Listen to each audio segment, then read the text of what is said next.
You understand? It's about human beings selling themselves out. The echelon attitude here, the needs of the few outweigh the needs of humanity. And sorry, that just isn't right. You know, but it's going to have to be humanity that's going to rise up and take the stand. You're just going to have to turn off your televisions. They're going to have to get in their car. They're going to have to fire everybody in Washington, D.C. that knows and does nothing. And they're going to have to do something. You know, this apathy's got to end. Otherwise, the way we live is going to end. Period.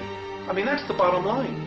You know, and I'm not coming from a fear space. I'm really quite angry about the apathy and the fact that, you know, when people give lectures and try to tell us, people want to stand up and fight with them. Look at what's happening around us. The indications are everywhere. Everywhere. The truth is now an obscure thing. You know, the lie is the norm. There's something wrong here. What's wrong with this picture? None of this is right. We would have never meant to live this way. Instead of raising the consciousness that we have, they would rather just destroy the United States, or destroy our standard of living so that we're comparable to everybody else. So now everywhere is a third world nation. And that's exactly what they're doing. And they're doing it for power, for greed. We're selling out our own, and it pisses me off. Somebody's got to, you know, but nobody will tell the truth. Nobody will come out and say, hey, you know, we've really been sold out. But there are forces within our government, like what Kennedy tried to do, that just flat out want to destroy the United States. Because look at where we are. Look at us right now as a civilization, as a society. Okay? The cities and the culture that we're living in now has totally cut us off from the land, from what our real essence is, which is nature. And, you know, we're starting to feed off each other now. It's like so bizarre. And I think enough of us, more of us, really need to start taking the perspective that what we're doing here isn't right. You know, we need to get in touch with what's out there.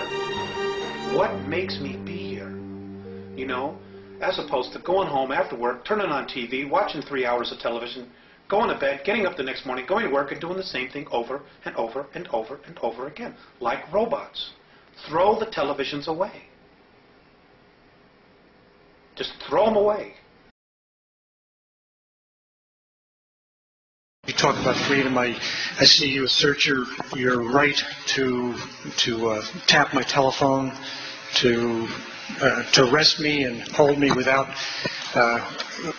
charges, to try to preclude me from breathing clean air and drinking clean water and eating safe food. If our woman, you'd like to restrict my opportunity to make a choice. I'm not your favorite guy. Go ahead.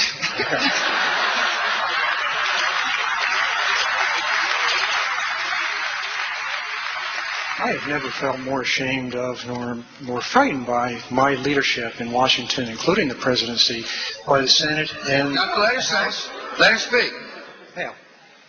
And I would hope, I feel like, despite your rhetoric, that compassion and common sense have been left far behind during your administration.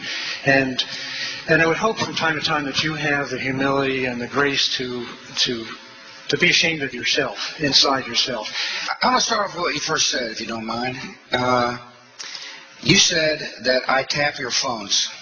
I'm not going to apologize for what I did on the terrorist surveillance program. If we're at war, we ought to be using tools necessary within the Constitution on a very limited basis, a program that's reviewed constantly to protect us. Now, you and I have a different of agreement on what is needed to be protected. But you said, would I apologize for that? The answer is absolutely